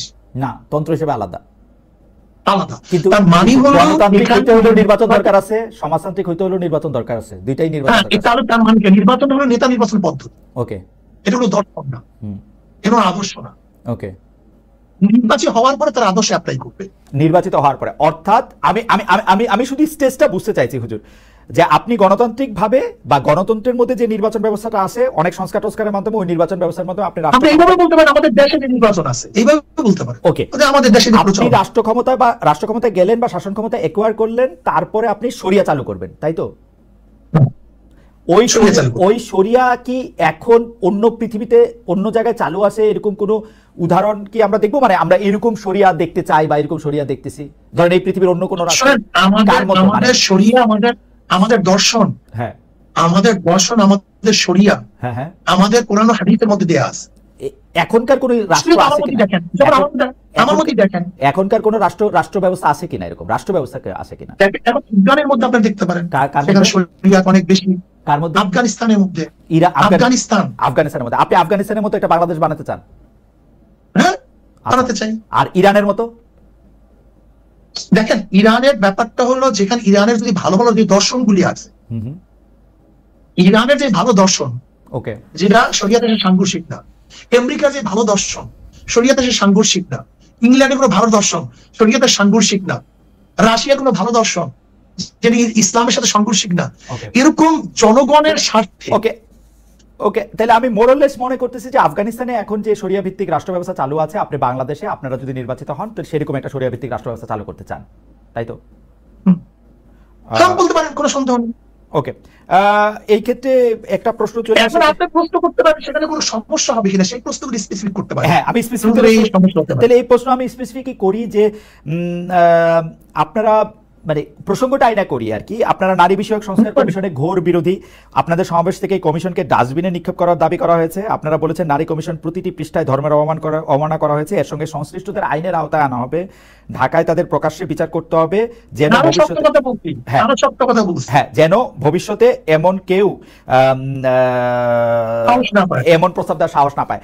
এই নারী কমিশনের রিপোর্ট নিয়ে ডক্টর মোহাম্মদ ইউনূস অনেক উচ্ছ্বাস প্রকাশ করেছিলেন। আপনি কি মনে করেন তাকে শাস্তির আওতায় আনা উচিত কিনা? এটা হচ্ছে প্রথম প্রশ্ন। দুই হচ্ছে, নারীদের অধিকারের ক্ষেত্রে আপনি আফগানিস্তানের উদাহরণ দিয়েছেন, যেহেতু সেহেতু আমি বলতেছি যে আফগানিস্তানে মেয়েরা কাজ করতে পারে না, পড়ালেখা করতে পারে না, ইন্ডিপেন্ডেন্ট অনেক কাজ করতে পারে না, বরং সৌদি আরবে অনেকে অনেক সহজে করতে পারে। আপনারা কোনটা নিতে চান? বা এবং ইরানে অনেক মেয়েরা অনেক কাজ করে, আরব দেশে, মালয়েশিয়া তো তাই। জি খালিদ ভাই, জি আপনি নারী বলতেন কোন নারী মনে করেন? আমাদের দেশে বেদের সম্প্রদায়ের নারী মনে করেন না? চেয়েছিলাম হেচ্ছা, হয়ে গেলাম বেশ্যা, এদের বাস্তবায়ন করতে চান না? তসলিমার দর্শন বাস্তবায়ন করতে চান না? সুফিয়া কামালের দর্শন বাস্তবায়ন করতে চান? আমি নারী পুরুষের সমান অধিকার চাই। আমি নারী পুরুষের সমান অধিকার চাই, মানুষ হিসাবে নারী এবং পুরুষের সমান অধিকার। আমি কথা বলতে দেন। জি, আমি আগে আমাকে প্রশ্ন করলেন, সেজন্য আমি বললাম আর কি। না ঠিক আছে, আমি সেই প্রশ্নের জবাব দেব। আমি নিজে প্রশ্ন করে নিজে জবাব দেব। ও আচ্ছা, বুঝতে পারিনি। জি, আমি প্রশ্ন করার পর আমি জবাব দেব। আমি সেই প্রশ্নটা নিজেকেই করতে। ঠিক আছে ঠিক আছে। আমাদের দেশের নারীদের মধ্যে যারা মাদ্রাসায় পড়াশোনা করে, ধরেন আমার স্ত্রী কি, আমার মা কি, আমার বোন কি, আমার মেয়ে কি। এখন আমার মেয়ে, আমার বোন, আমার মা, আমার স্ত্রীর যদি কোন যারা বলছে চেয়েছিলাম হেস্তা হয়ে গেলাম বেশ্যা, তারা যদি প্রণয়ন করে সেই নারী নীতিটা আপনি কি মনে করবেন? প্রশ্ন আপনার কাছে আমি করলাম, এটা জবাব দিবেন। দেখেন, আমরা নারীদের সমান অধিকার চাই না, আমরা ন্যায্য অধিকার চাই। ক্লিয়ার কাট কথা। আমরা নারীদেরকে সমান অধিকার চাই না। ধরে নেন খালিদ ভাই, আপনি আপনার স্ত্রী গেলেন বাজারে, বড় একটা ব্যাগ, যদি সমান হয় তার কতক্ষণ আপনার স্ত্রী টানতে হবে, কতক্ষণ আপনার টানতে হবে, কিন্তু টানে কে ব্যাগটা? এখানে আমি আমার স্ত্রীকে অগ্রাধিকার দিই, মানে অগ্রাধিকার দিই, এখানে আমি কষ্ট বইতে দেবো না। ধরে নেন 2 মন একটা বোঝা, এটা আমি স্ত্রীর মাথায় তুলি না স্বামীর মাথায় তুলি, এখানে আমি স্ত্রীকে কষ্ট দেবো না। আমি স্ত্রীর ন্যায্য অধিকার চাই। যেই আমি যদি ধরে নেন ইসলাম যদি শরিয়া যদি বাস্তবায়ন হয়, আমরা একই ঘরে 2টা চাকরি, যেমন স্বামীও ডিসি আর স্ত্রীও ডিসি হবে আর একজনের, আর আমার মা বোন নায়িকা থাকবে, এরকম না। বরং যেই ঘরে চাকরি নেই, যেই নারী চাকরির প্রয়োজন, আমরা খুঁজে খুঁজে সেই নারীকে ডেকে ডেকে চাকরির ব্যবস্থা করব। শায়ক, আপনি আমাকে যখন কথা বলতে দিবেন তাহলে আমাকে দিয়েন আর কি, আমি কয়েকটা নোট নিচ্ছি।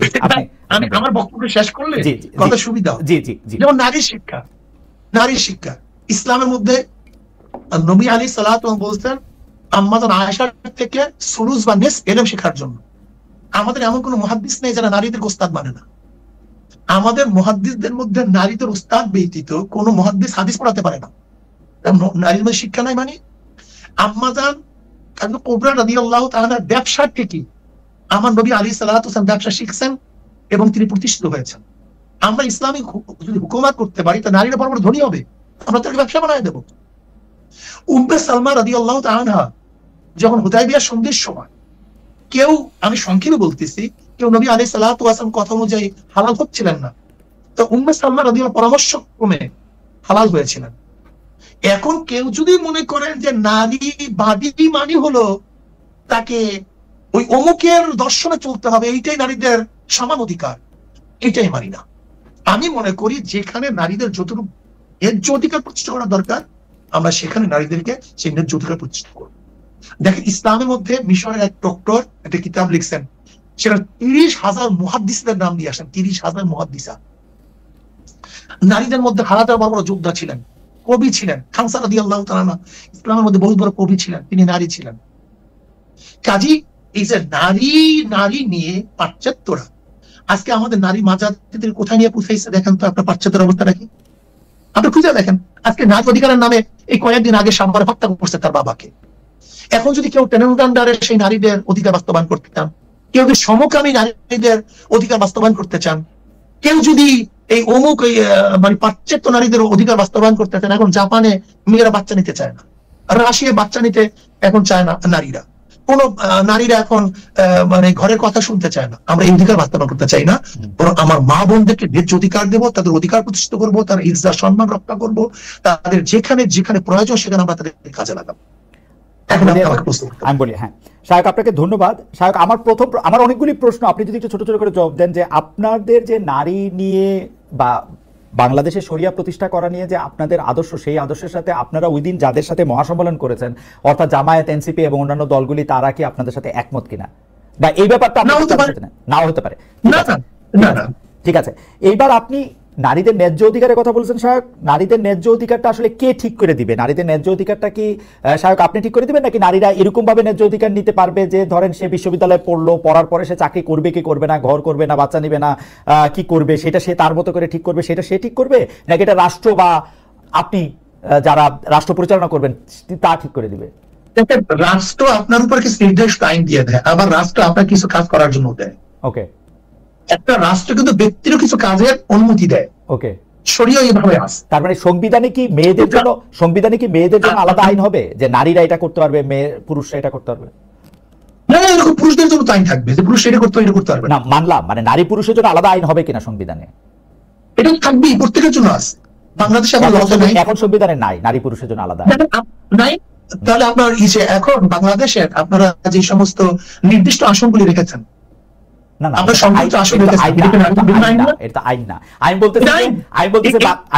বাংলাদেশে কোন পেশায় আমাকে একটু বলেন, এই সিটে সংরক্ষিত আসন অন্যকে নির্বাচন করতে পারবে না, কিন্তু আইন না? এটা তো আপনি বলুন এটা আইন না? হ্যাঁ আইন, কিন্তু সেটা তো পজিটিভ ডিসক্রিমিনেশন। আমি একটা কথা বলি, পজিটিভ ডিসক্রিমিনেশন আইন মানে কি? আপনি হুজুর আপনার সাথে আমি তর্ক করে পারবো না, কারণ হচ্ছে যে আপনি আমি তর্কের মুডে নাই, আমি তর্কের মুডে নাই। আপনি আমাকে বলেন বাংলাদেশের সংবিধান নারী পুরুষের, এখনকার সংবিধান নারী পুরুষের সমান অধিকার দেয় কিনা? নারীদের উপর জুলুম করে, নারীদের প্রতি সমান অধিকার নাই। আমার নারীরা দর্শিত হয়, আমার নারীরা ডিভোর্স হয়, পৃথিবীর যেসব দেশ অ্যাবসলিউট শরিয়া আইনে যেসব দেশ চলে সেই সব দেশেও নারীরা ধর্ষিত হয়। কম সংখ্যা একেবারে না না না না না না, ওইখানে কেস কম, ঘটনা বেশি। আপনি আবার খোঁজ নেন হুজুর, আপনার অনেক পরিচিত আছে, আপনি সৌদি আরবে খোঁজ নেন, মিশরে খোঁজ নেন, কায়রোতে আপনি রাস্তায় হাঁটতে পারবেন না, মেয়েরা রাস্তায় হাঁটতে পারে না, মানুষ মেয়েদের গায়ে হাত দেওয়া হয়। আমি কিন্তু আন্তর্জাতিক মোসাদেও কাজ করি না, রয়েও কাজ করি না ভাই। আমি কিন্তু যতটুকু দেখি ততটুকু বলতে পারি, আমি ভিতর গিয়ে কাজ করি না। আমি কিন্তু সৌদি আরবে, আচ্ছা ওকে, সেজন্য আপনি বলতেছেন ওখানে কম, সেজন্য আমি বলতেছি ওখানে কম না, আপনি চেক করেন। দুই নাম্বার হচ্ছে যে বর্তমানে বাংলাদেশে যেসব মেয়েরা কাজ করেন, অর্থাৎ গার্মেন্টস ফ্যাক্টরিতে বা অন্যান্য জায়গায় শ্রমিকের কাজ করেন, তারা কি তাদের এই কাজটা চালিয়ে যেতে পারবেন যদি আপনারা ক্ষমতায় আসেন? বরং আমরা কি করবো শোনেন খালিদ ভাই, আমার পরিকল্পনাটা কি।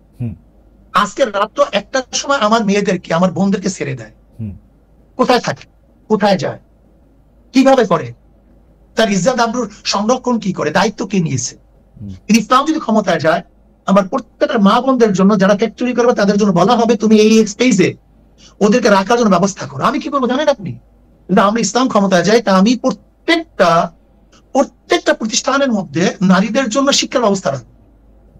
যেরকম ইউরোপে আমরা ছাত্ররা পড়তে যায় কি করে, পার্ট টাইম কাজ করে, পার্ট টাইম পড়াশোনা করে, ঠিক আমিও প্রত্যেক ইন্ডাস্ট্রিদের কাছে সিস্টেমটা এইভাবে রাখবো, তারা 5 ঘন্টা 4 ঘন্টা পড়াশোনা করবে আর তাদের জীবন নির্বাহ করার জন্য কাজ করবে। তারা ঘর সংসার করবে না। যেই সমস্ত নারীরা ঘর সংসার করে না, যেমন অনেক যুবতী মেয়েরা আছে না ছাত্রী বয়সে, গরিব, বাবা মারে দেখবে না, দেখবে আমি এখনো তো তারা মানে তারা 10 ঘন্টা কাজ করবে, 10 ঘন্টা কাজ করবে, 5 ঘন্টা পড়াশোনা করবে, তারপরে বাড়ি যাবে। না, আমরা কমায় দেবো, সময়কে কমায় দেবো। আমরা তো নিজের আত্মসাৎ করি, শ্রমিকদেরকে দিকে তাকাই না। ওকে, যেমন শ্রমিকদেরকে নেই 1 টাকা, আমরা সেখান থেকে নেই 10,000 টাকা। ওকে, কিন্তু আমরা পার্সেন্ট শ্রমিকদের কাজ কমায় দেবো, বেতন বাড়ায় দেবো। ওকে, বিশ্ববিদ্যালয়ে যেমন নারীরা পড়াশোনা করছেন, এখন পাবলিক বিশ্ববিদ্যালয়গুলিতে পুরুষরা পড়াশোনা করছেন, সেই সিস্টেমে মানে সেই শিক্ষানীতিতে তো পরিবর্তন আসবে, তাই তো? না, আসলে আমরা ভুল বুঝি কেন।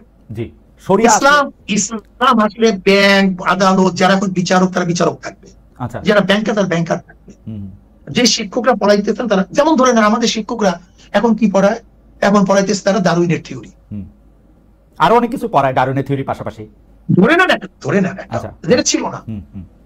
তার মানে কি, শিক্ষা মন্ত্রণালয়ের নীতি চেঞ্জ হয়েছে কিন্তু যে উস্তাদ কোনো চেঞ্জ হয়নি। ঠিক আমরাও প্রত্যেকটা জায়গায় শুধু কিছু নীতি আদর্শ চেঞ্জ করে দেব, যেটা সাংঘর্ষিক, যেটা মানুষের জন্য কল্যাণকর নয়, এটা শরিয়া ভিত্তিক। এটা আপনারা একটা বোর্ড করে তারপর এটা ঠিক করে দিবেন যে এইটা প্রত্যেক জায়গায় আলাদা আলাদা বোর্ড থাকবে, সংস্থা থাকবে, নীতিমালা থাকবে, সেইভাবে আপনারা চেঞ্জ করে দিবেন। কিন্তু মানে আমাদের দর্শকদের মতো অনেকে কনফিউজড হচ্ছেন এরকম করে যে আফগানিস্তানের মতো পড়াশোনা হইলে তো এটা অন্যরকম হবে। আপনারা কি মানে ঠিক আফগানিস্তানের মতো চান না? মানে আফগানিস্তানের পুরো খবরটা কি পুরো স্পষ্ট কি আমাদের কাছে আছে? জি জি, আফগানিস্তানের পুরো খবরটা কি আমাদের আছে? শুধু আমি এর জন্য বলছি আফগান কিন্তু আমাদের মূল লক্ষণ না, ওকে, দর্শন না। আমাদের মূল দর্শনে কোরআন হাদিস, ইসমা কিয়াস। আমি উদাহরণ দিলাম এর জন্য, দেখেন খালিদ ভাই, যেখানে এখন তারা ঋণ মুক্ত মাত্র কয়েক বছরে, ওকে, যে অর্থনীতি গোটা দুনিয়ার মধ্যে সবাই ভেবেছিলেন যে অবরোধকৃত একটা দেশ সবাই মানে ক্ষুধায় মরে যাবে, দুর্ভিক্ষ হবে, সেখানে তার অর্থনীতি সবচেয়ে এস্টাবলিশ হয়ে গেছে। সেখানে মানুষগুলি এখন সুখে শান্তিতে বসবাস করতেছে। যে আফিম চাষ নিয়ে তাদের উপরে সবচেয়ে অভিযোগ ছিল, তার আফিম চাষ বাদ দিয়ে তার মাশরুম চাষ করে গোটা দুনিয়ার মধ্যে এখন হইচই ফেলে দিয়েছে। আপনি কোন ডেটা থেকে কথাগুলি বলতেছেন নাকি মানে মানে আমরা যেটা খবর পত্রিকায় দেখেছি, বিভিন্ন পত্রিকার খবর পাশাপাশি তো বিভিন্ন ডেটাও অ্যাভেলেবেল। মানে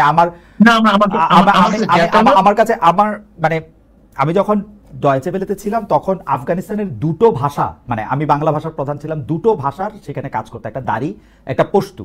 তো সেই দাঁড়িয়ে এবং পশতু ভাষায় যে সাংবাদিকরা ছিলেন বা যে তাদের সাথেও আমার নিয়মিত কথা হয়, তারাও এরকমটা এখনো দাবি করতেছেন না, আমি জানি। তো আমি জানি না যে মানে আপনার দাবি আমি কি হয়। হাওয়েভার সেটা হচ্ছে আপনি যখন এগুলি দেখবেন তো সেগুলি আরো ভালো করে দেখবেন। সাম্প্রতিক অবশ্যই আপনি দাবি করেছেন হুজুর আমরা আপনার কাছ থেকে আরেকটু সময় চাচ্ছি, কারণ বেশ কিছু প্রশ্ন রয়ে গেছে এবং আপনার সাথে কথা বলা, আপনার কথা শোনা খুবই আনন্দদায়ক। আপনারা সাম্প্রতিক মহাসমাবেশে দাবি করেছেন শায়ক যে ভারতের সঙ্গে হওয়া সব চুক্তি প্রকাশ করতে হবে, যে কোনো রাষ্ট্রবিরোধী চুক্তি বাতিলের দাবিও করেছেন, কিন্তু গত 10-11 মাসে অন্তর্বর্তী সরকার এসব বিষয়ে কিছুই করেনি। আপনার এ ব্যাপারে মন্তব্য শুনতে চাইবো। এর আগেও আমি বলতেছিলাম যে নারী নীতি বলে যে নীতিটা বা নারী সংস্কার কমিশনে বলে যে সংস্কার কমিশনটা গঠন থেকে শুরু করে সেইটার ব্যাপারে ডক্টর মোহাম্মদ ইউনূসের একটা বড় ভূমিকা ছিল। এই ভারতের সাথে চুক্তি প্রকাশ করা বা ভারত একতরফাভাবে বাংলাদেশের সাথে করা চুক্তিগুলি বাতিল করতেছে, এর বিপক্ষে আমরা কিছুই করতেছি না। আপনিও আপনার বক্তব্যে সেটা খুব জোরালোভাবে বলছেন। এটার জন্য আপনি ডক্টর মোহাম্মদ ইউনূস সরকারকে খুব দুর্বল সরকার মনে করেন কিনা, তাদের ভারত নীতি শুধু লিপ সার্ভিস মনে করেন কিনা, শুধু পপুলিস্ট ভাবে জনগণকে একটা কিছু বলা? দেখেন, আসলে আমি যত অনুভব করতেছি যে ইউনূস সরকার যেই উদ্যমে কাজ করা শুরু করেছিলেন, আমাদের সহযোগিতার কারণে মনে হয় তার উদ্যমের মধ্যে কিছুটা আমার ধারণা, আমি জানি না, তার সাথে কথা বলিনি, তার উদ্যমের মধ্যে কিছুটা হলো ভাটা পড়েছে বলে আমার ধারণা। যেহেতু আমরা সহযোগিতা ঠিক মতো করছি না, আমরা তাদের ডিসকানেক্ট করার জন্য চেষ্টা করছি, বা এই কথাগুলো আমরা বলেছি প্রস্রাব করে ভেসে যাবে, অমুক তমুক অনেক কথাই বলেছি, সেটা কোনো ভদ্রলোক। দেখেন, ইউনূস সরকারের সরকার স্থায়িত্ব হোক বা তার নীতি আদর্শ আমি গ্রহণ ব্যাপারটি কিন্তু এরকম না। আমরা যেই 3টে জিনিসের উপরে সংস্কার, নির্বাচন এবং বিচারের ব্যাপারে ইউনূস সরকারের কাছে আমরা দাবি জানিয়ে আসছি, সেহেতু সেই ব্যাপারগুলির জন্য যে আমরা বারবার বাধা সৃষ্টি করি, তাহলে তার মন এবং তার সরকারের অবস্থাটা কতটুকু কি হতে পারে সেটা আপনিও ভালো বোঝেন, আমিও ভালো বুঝি। তবে আমি ইউনূস সরকারকে বলবো, সাহস নিয়ে এই দেশকে রক্ষা করার জন্য দেশ বিরোধী সমস্ত চুক্তিগুলি বাতিল করা উচিত। এর জন্য আমরা মহাসম্মেলনে প্রেসার দিয়েছি এবং কি কি চুক্তি হয়েছে বিগত সরকারের আমলে সেগুলি জনগণকে জানানো, এটা আমাদের দাবি। ওকে শায়ক, অন্তর্বর্তী সরকারের সময় একের পর এক মাজার ভাঙা হয়েছে, যে সংখ্যা এখন শতাধিক হয়েছে। মাহফিল, জলসা, ওরসের আয়োজনও বন্ধ করা হয়েছে অনেক এলাকায়। এসব ঘটনায় কেউ বলছেন তৌহিদি জনতা জড়িত, কেউ বলছেন মব জড়িত। আপনারা বিষয়টাকে কিভাবে দেখছেন? সংখ্যালঘুদের প্রশ্নে আমি আবার পরে আসছি। আপনি যদি মাজার, ওয়াজ, তারপরে হচ্ছে মাহফিল, জলসা, ওরস, এই মাজার ভাঙ্গা, এটার সাথে আমরা একমত। মাজার মানে জায়েজ জিয়ারত, যেখানে জিয়ারত করা হয় সেটার নাম হলো মাজার। মসজিদ মানে কি? যেখানে চিন্তা করা হয় তার নাম মসজিদ। মাজার তো খারাপ জিনিস না। ওখানে যদি কেউ ভণ্ডামি করে, কেউ সিজদা দেয়, শিরক করে, সেটাকে বাধা দেওয়া উচিত, বোঝানো উচিত। কিন্তু কেউ যদি মাজার ভাঙ্গে, এটা করে সেটা করে, সেটা আমি একমত না। আমি মনে করি আমাদের যারা এই কাজগুলি করে সেখান থেকে তাদের ফিরে আসা উচিত। বরং ইসলামের নামে যে সমস্ত ভাইয়েরা, আমার ইসলামের দাবিদার আমার মুসলিম ভাই বোনেরা যদি শরিয়াত বিরোধী কোনো কাজ করে, আমি তাদের অনুরোধ করব এটা থেকে তাদের ফিরে আসা উচিত। ইসলামের মধ্যে যেগুলি না সেগুলো করা উচিত না। কিছু ঘটনায় দেখা যাচ্ছে, অনেক ক্ষেত্রে ঘটনাগুলি পাশের দেশ মানে ভারতেরও হতে পারে, কারণ ভারত একটি সাংঘাতিকভাবে, বিশেষ করে মোদী সরকার সাংঘাতিকভাবে মুসলমানদের উপর অত্যাচারী একটি সরকার, তার আদর্শ হিসাবেও সেটা বিলায়। তো সেইটার একটা আফটারমেথ, একটা ইফেক্ট হিসাবে বা কি হিসাবে আমি জানি না, আমরা সংখ্যালঘু সম্প্রদায়ের উপর নানা ধরনের হামলা, অত্যাচার এবং হুমকি ধামকি এগুলি দেয়ার দেখি। এইসব ঘটনা আপনারা কীভাবে দেখেন? অনেকের কাছে এই ব্যাপারটি সামনে চলে আসে যে সংখ্যালঘুরা আসলে খুব বেশি নিরাপদ না। কেউ কেউ উদাহরণ হিসাবে এই যে ইসকনের বহিষ্কৃত নেতা এবং সনাতনী জাগরণ জোটের মুখপাত্র চিন্ময় কৃষ্ণ ব্রহ্মচারীর গ্রেপ্তার, জামিন একবার হওয়া না হওয়া, এগুলি নিয়েও প্রশ্ন তোলেন। এইসব ব্যাপারগুলি নিয়ে আসলে আপনাদের মতামত কি? দেখেন, আমাদের দেশের হিন্দু সম্প্রদায় বা সংখ্যালঘুরা, শুধু হিন্দু সম্প্রদায় না, বৌদ্ধ হোক বা চাকমা হোক, যারাই হোক না কেন, আমাদের দেশের সংখ্যালঘুরা যে নিরাপদে আছে, গোটা দুনিয়ার মধ্যে, ভারতের মধ্যে সংখ্যালঘুরা এত নিরাপদে আছে, হিন্দুরা এত নিরাপদে আছে বলে আমার জানা নেই। বরং সেখানে দলিত বিভিন্ন গোত্র নিয়ে যে অবস্থা চলতেছে, দেখেন হিন্দুদের মধ্যে তো জাত বেদের কোনো অভাব নেই, এদিকে আমি ব্যাখ্যায় যাব না। এমনকি এক হিন্দুর ঘরে আর একজন ঢুকলে উষ্টা লাগে, এক হিন্দু আর এক হিন্দুর ঘরে ঢুকে, এক হিন্দু সম্প্রদায় আর এক হিন্দু সম্প্রদায়ের না, ঠিক আছে, দস্তারখানে ঠিক আছে, আমরা আমি ওখানে যাবো না। রাইট। কিন্তু আমি মনে করি আমাদের বাংলাদেশের হিন্দু সম্প্রদায় বা অন্যান্য সংখ্যালঘুরা সবচেয়ে বড় নিরাপদে আছে। আমাদের দেশের হিন্দু বা অন্য সম্প্রদায় সংখ্যালঘুদের নির্যাতনটা অনেকটা সৃষ্ট, অনেকটা এই যে পুষ্পমণ্ডপ ভাঙ্গা, এর মধ্যে অনেক সময় দেখা যায় যে হিন্দু সম্প্রদায় আছে। এর জন্য আমি প্রস্তাব দিয়েছিলাম আগের থেকেই যে প্রত্যেকটা পূজা মণ্ডপে সিসি ক্যামেরা ফিটিং করা উচিত। যেখানে সিসি ক্যামেরা থাকবে না সেই পূজা মণ্ডপের অনুমতি দেওয়া হবে না। কিন্তু সেটা বাস্তবায়ন এখন পর্যন্ত হয়নি। এটা হয়নি। দেখেন 5ই আগস্টের পরে সবচেয়ে বেশি মন্দির পাহারা দিয়েছিলাম আমরা জানি যে ভারত এদেরকে ব্যবহার করবে।